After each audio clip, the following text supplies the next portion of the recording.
Estado insistiendo muchísimo. Maite Ramos, presidenta de Movilidad de Coparmex Ciudad de México, y Javier Garduño, coordinador del área de presupuesto y política pública de Fundar, están con nosotros en este ejercicio para platicar y entender de lo que se pretende que ocurra el próximo año con el recorte de recursos. Muchas gracias a los dos, les saludo con mucho gusto. Muchas gracias, Héctor. Hola Héctor, hola Javier, un gusto estar con ustedes en este ejercicio tan interesante. Muchas gracias, Maite, saludos hasta París, por cierto. Bueno, Maite, cuéntanos de entrada, danos por favor una introducción de qué es lo que se prevé, qué es lo que se pretende en estos rubros para el próximo año. Mira Héctor, lo decías muy bien, ¿no? Hicimos este ejercicio hace un año y lamentablemente los resultados no fueron los que esperábamos y hoy otra vez y cada vez vamos peor. Parece ser que es el recorte más grande que se le ha presentado, por lo menos a la Ciudad de México, desde 1995. Y rubros que son muy afectados son justamente los que te estaba refiriendo, no solamente infraestructura como tal, sino las líneas de metro, la ampliación de la línea 9, la ampliación de la línea 12 se están quedando sin un solo peso federal. Y recordemos que ahí es donde se supone que va a llegar el tren interurbano México-Toluca. ¿Cómo vamos a mover a toda esta gente? Se está dejando fuera también todo lo que tiene que ver con recorte, no nada más lo que ya estaba planeado, sino lo que se había prometido en temas de prevención para calidad del aire. Y están también quitando dinero para agua, están quitando dinero para cultura, es decir, una serie de cosas que nos hace replantearnos y volvernos a hacer esta pregunta de si solamente es un dicho y un parloteo político, lo que nos dicen las autoridades la mayor parte del tiempo y que no tiene nada que ver con las acciones en el momento que tienen que tomarlas, ¿no? Sí. Javier, ¿tú crees que esto sea así, va en serio o tienen que armarlo para que el propio legislativo haga su trabajo y quede en otra realidad, Javier? Héctor, pues parece ser que sí va en serio. Este recorte, la verdad es que pinta complejo el panorama para el siguiente año. Pero yo ahí lo que diría es que pensar por qué estamos reduciendo el debate por el lado del gasto.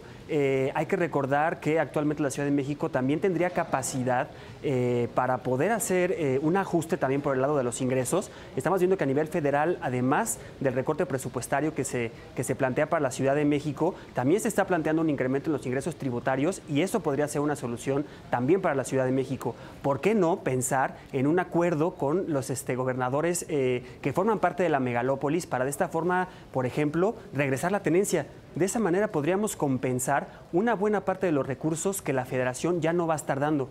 Y es que hay que reconocer algo, el panorama va a estar difícil y parece ser que así se va a quedar por varios años. Así que pues tendremos que irnos adaptando a esta situación y por qué no ajustar por el lado de los ingresos y sobre todo por aquellos ingresos que pueden tener una incidencia en el uso del automóvil y que pueden generar una bolsa de recursos para seguir invirtiendo de manera importante en inversiones de transporte público y movilidad no motorizada. Entonces, Javier, lo que tú propones es que se debe hacer uso de una ingeniería fiscal, ¿no? Una mejor planeación para sacar dinero de estos recursos en vez de lo contrario, en vez de lo que tú estabas comentando. Es correcto, porque al final la salida más fácil es recortar por el lado del gasto, y es como lo estamos viendo. Es el planteamiento que pone Hacienda en la mesa, pero hay que reconocer que no es la única respuesta. También podemos sostener ese mismo crecimiento del presupuesto ajustando por el lado de los ingresos. Si hoy en día no contamos con recursos suficientes, pues hay que ver a dónde vamos a conseguir más recursos. Y si podemos encontrar aquellas fórmulas que nos garanticen que va a ser progresivo, que vamos a cobrarle a las personas que más capacidad de pago tengan, pues qué mejor, ¿no? Y eso, por ejemplo, lo podríamos hacer con el impuesto a la tenencia, regresarlo, generar un acuerdo político con los gobernadores de la megalópolis, de forma tal que no nos pase lo del efecto cucaracha, que la gente se vaya a Morelos a registrar sus unidades con tal de no pagar el impuesto a la tenencia. Así que de esa manera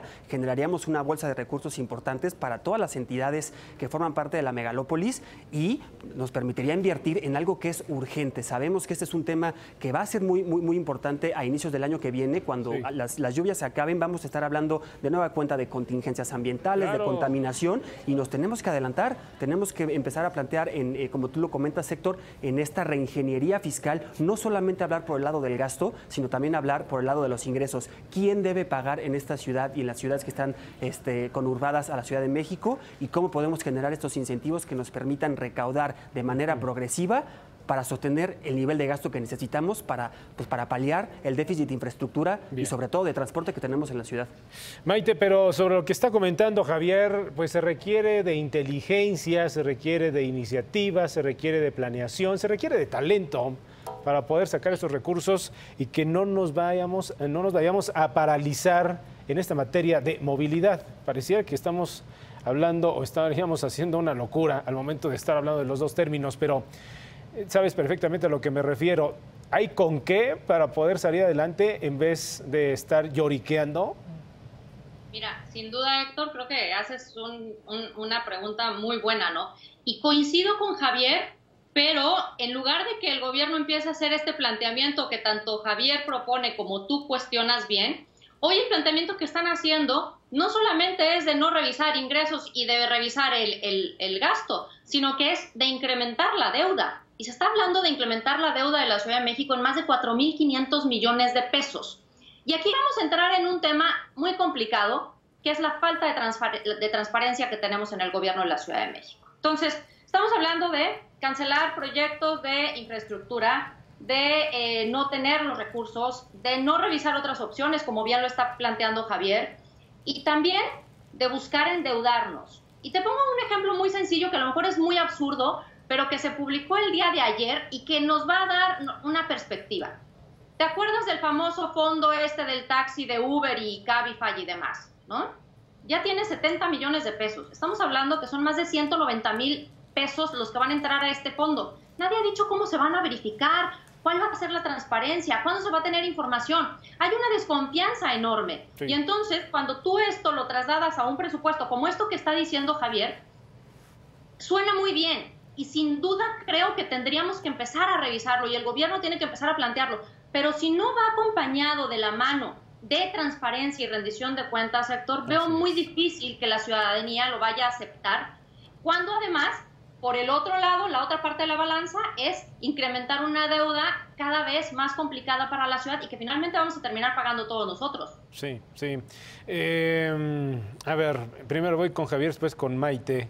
En medio de esta necesidad que va a ocurrir o que ya estamos viendo que se va a presentar para el año 2017, de ahí esta reducción de recursos en distintos rubros y la necesidad, insistimos, de una buena ingeniería fiscal, ¿alcanza la cobija para estirarla un poco a esto? ¿Vale la pena esperarnos un poco en la inversión de estos que son muy importantes? Estoy haciendo una pregunta muy ingenua, pero me estoy poniendo un poco del lado del abogado del diablo, Javier, Maite, porque si tuviéramos aquí algunos legisladores dirán, es que la cobija ya no alcanza para estarla estirando, incluso en estos temas que si bien son importantes como los de movilidad, pero no hay dinero. ¿Qué dirías en principio, Javier? Evidentemente la cobija no alcanza.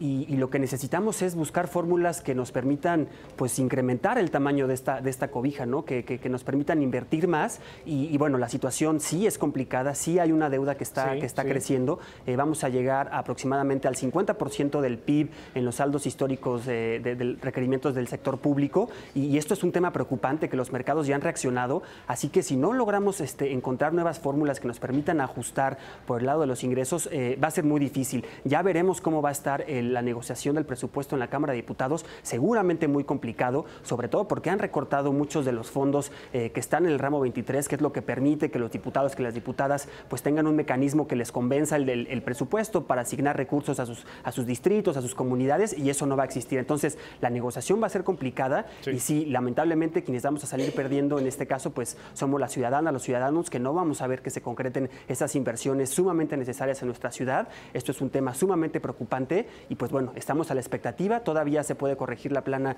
en la Cámara de Diputados y en el caso de los ingresos en la Cámara de Senadores. Sí. Estaremos muy pendientes y pues muy atentos de lo que se llega a aprobar y discutir en estos días. Claro. Maite, para terminar, tú como presidenta de la Comisión de Movilidad de Coparmex, si estuvieras en este momento en una reunión de la Comisión de Transporte o de la Ciudad de México, de la Cámara de Diputados, del Senado, dinos 3 elementos que tú utilizarías para convencer a estos legisladores y evitar este tijeretazo para estos proyectos importantes para la Ciudad de México. Mira, creo que el primero que te diría es calidad de vida. O sea, creo que aquí el gran problema es que no priorizamos. Y sí, efectivamente coincido contigo, con Javier, la cobija no alcanza, pero necesitamos priorizar y necesitamos revisar en qué estamos repartiendo el resto de la cobija, ¿no? Y cuando hablamos de quitarle, por ejemplo, también recursos a educación, es algo que no podemos permitir, pero sí podemos permitir quitar recursos para infraestructura, para el automóvil o para otro tipo de gasto social o de otro tipo de gasto populista, ¿no? Que se contempla y que pudiéramos ahí jalar un poquito de esa cobija. ¿Para qué? Para que la gente tenga una mejor calidad de vida. ¿Por qué? Porque esto sin duda repercute en la productividad de las personas y en la competitividad de las regiones. Y vamos otra vez en este círculo, ¿no? Donde tenemos un crecimiento muy bajo, donde no tenemos una mejor consolidación de la economía familiar. Sí. Y entonces, cuando tú vas cerrando el círculo y vas viendo cuáles son esos puntos que realmente contribuyen, sin duda, la calidad de vida y la forma en que nosotros podemos darle a la gente una mejor forma de moverse todos los días, de ir al colegio, de ir a estudiar, de ir a su trabajo, de poder hacer mejor las cosas y que también repercute en temas de salud, como lo hemos platicado, en tema de contingencias ambientales, de calidad del aire, de accidentes. Héctor, sin duda creo que tendría que ser un elemento que debería tener una parte importante de esta cobija, sin descuidar otros elementos que sin duda también son muy importantes para toda la ciudadanía, ¿no? Bien. Maite Ramos, Javier Garduño, muchas gracias a los dos por poner en claro de qué se trata esto, la importancia del recorte de recursos planeado para el próximo año, la importancia para todos los que vivimos en la Ciudad de México y para todos los que vienen de otros lugares de la República y tienen cosas que hacer en el centro. Gracias, Maite. Gracias, Javier. Un gusto, Héctor. Muchas gracias. Un saludo. Hasta el próximo. Gracias, Maite. Saludos hasta París.